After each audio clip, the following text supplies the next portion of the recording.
Today my topic is national integration and awareness. Under this topic, I have to discuss about factors affecting national integration. Various dimensions of Indian culture. Various different races have been coming to India and on entering India. They had conflicts with the local inhabitants. These conflicts affected their respective culture and through the process of assimilation and synthesis, Indian culture grew all the richer.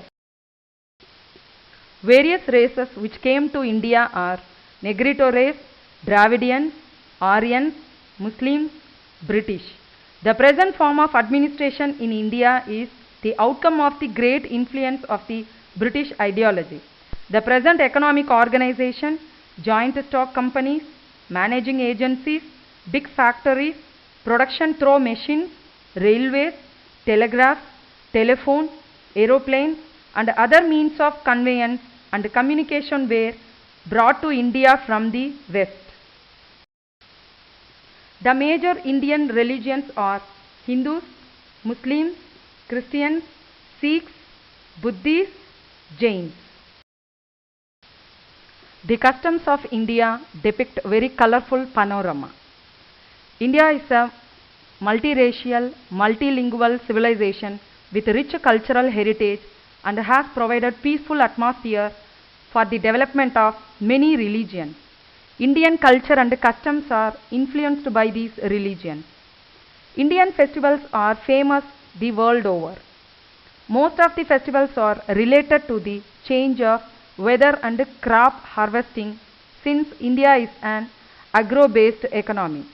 The most famous Indian festivals are Diwali, Holi, Dasara and Basant Panchami. There are certain festivals which are prevalent in particular regions only, like Bihu in Assam, Baishakhi in Punjab, etc. There are different customs of Hindu marriage as compared to a Muslim marriage or a Sikh marriage. Similarly, there are different customs of celebration.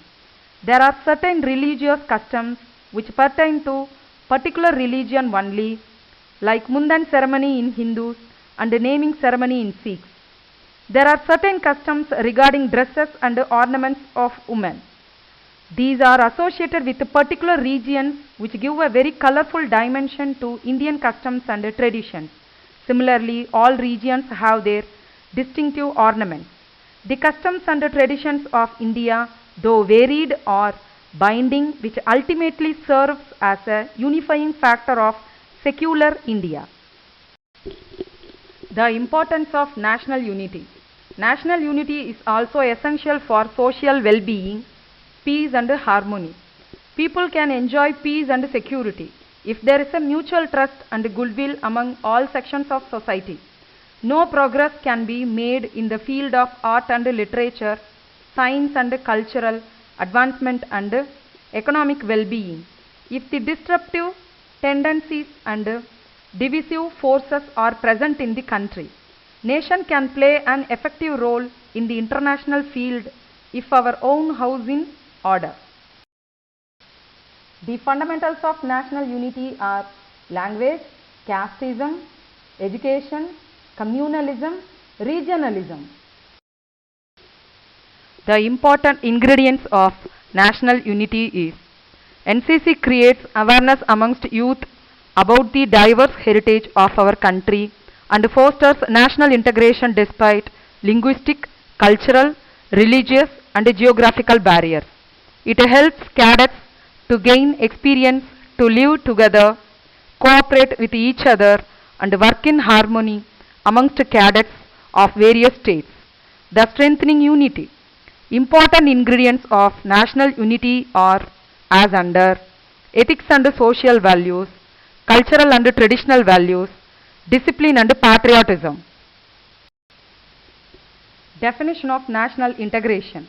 National integration is a positive concept to inculcate feeling of togetherness amongst diverse sections of society. It is not the uniformity of all religions, dress and food habit, etc. It means both preservation of diverse cultures at the same time living, respecting and working in harmony with each other for the overall prosperity of the nation.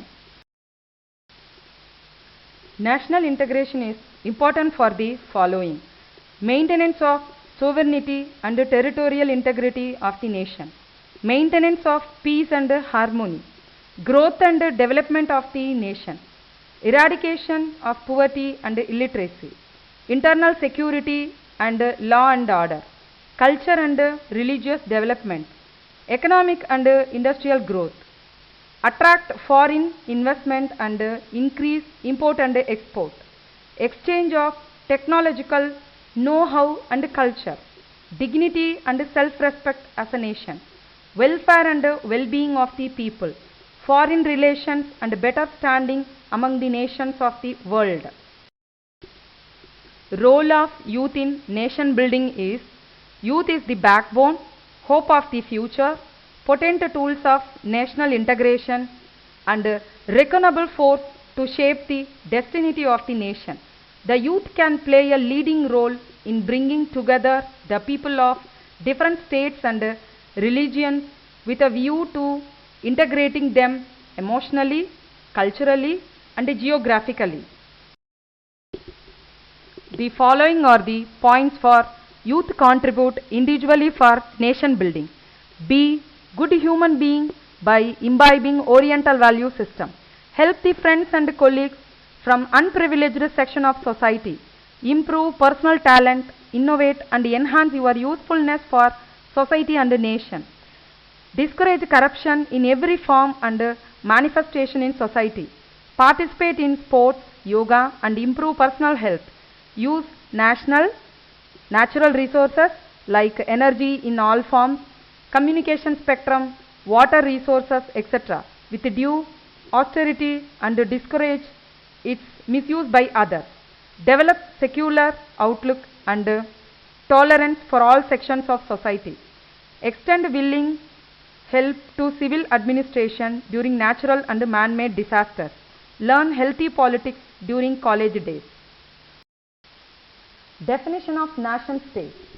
Nation state can be defined as a country which has essential elements of population, territory, sovereignty and government. National interests are as under: sovereignty. Foremost interest of the nation is to be autonomous and remain independent.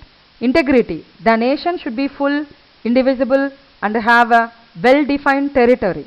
Unity. The nation should be a secular union of states with a political power belonging to a central confederate authority with a united and undivided five goals without factional, sectarian or fanatical prejudices. It should be tolerant towards caste, color, creed, religion and language of each other. Security.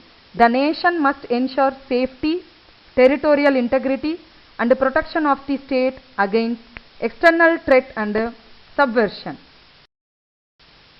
The important directive principles of state policy are: to ensure and protect a social order which stands for the welfare of the people, separation of judiciary from the executive, protection of national monuments, adequate means of livelihood to all citizens, protection and improvement in environment, forests and wildlife, organize agriculture and animal husbandry on modern and scientific lines, improvement of public health, prohibition of intoxicating drinks and drugs, equal pay for equal work for both men and women, promotion of educational and economic interests of weaker sections of the people, to have uniform code of law irrespective of caste, creed, color or religion, participation of workers and laborers in labor law, promotion of cottage industries, provision of maternity relief, education to all, equal justice to all.